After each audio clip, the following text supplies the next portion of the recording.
कन्हैया कांत ये मेरो श्याम कन्हैया. पिताश्री कांत ये मेरो श्याम कन्हैया म्हणजे हा श्रीकृष्ण परमात्मा माझा कांत माझा पती आहे. एवढंच नाही, तुम्ही सुद्धा तुम्हाला भाग्यवान समजा. अख्ख्या विश्वाचा मालक तुम्हाला जमाई मिळाला.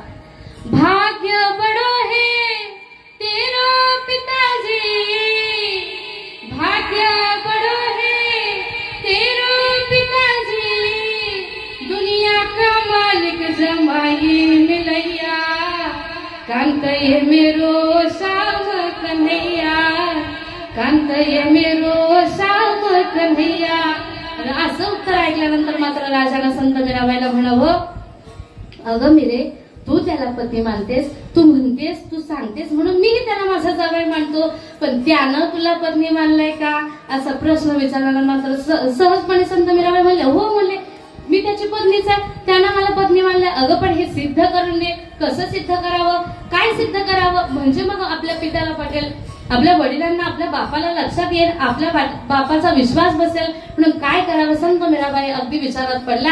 आणि त्या राजानं काय केलं, संत मीराबाईनं श्रीकृष्ण परमात्म्याला भोग लावण्याकरता आणलेला तो विडा संत मीराबाईच्या हातामध्ये दिला आणि सांगितलं, म्हणले, हे बघ मेरे, हा विडा तू त्याला भोग लावण्याकरता आणला ना, हा विडा तू त्याला दे. जर त्यानं तुझ्या हातातला विडा ग्रहण केला तर समजेल मी त्यानं तुला पत्नी मानलं. आता मात्र संत मीराबाईनं आर्त भावनेनं अंतःकरणातून श्रीकृष्ण परमात्म्याला हात घालावी आणि त्या श्रीकृष्ण परमात्म्याच्या मुखासमोर तो विडा नेऊन त्याला विनंती करावी.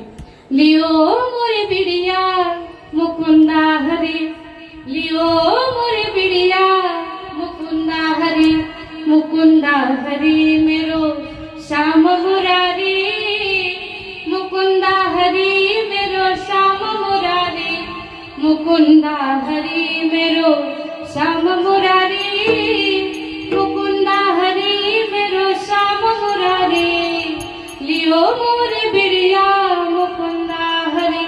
अशी विनंती करता करता त्या पाषाणाच्या मूर्तीनं त्या श्रीकृष्ण परमात्म्यानं संत मीराबाईच्या हाताचा तो विडा ग्रहण केला.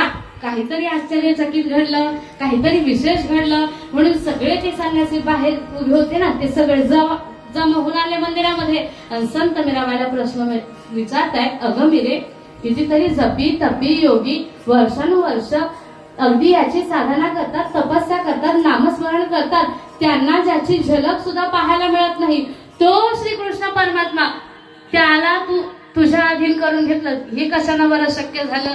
मीराबाई तू बहुभाग्यशाली आणि प्रेमेचं की तू तो झणी आकळीला. असं म्हणल्यानंतर मग संत मीराबाईला प्रश्न विचारतो, तू कशानं बरं आकळवलं याला? संत मीराबाईला प्रश्न उत्तर द्यावं, म्हणजे काही नाही केलं मी, बैठी संतो के संग रंगी मोहन के रंग, मीरा प्रेमी प्रीतम को मनाने लगी. मी काही नाही केलं, संतांच्या संगतीमध्ये बसले आणि संतांच्या संगतीमध्ये प्रेमयुक्त अंतःकरणानं त्याची भक्ती केली. मला सांगायचंय नक्की काय, ज्यांनी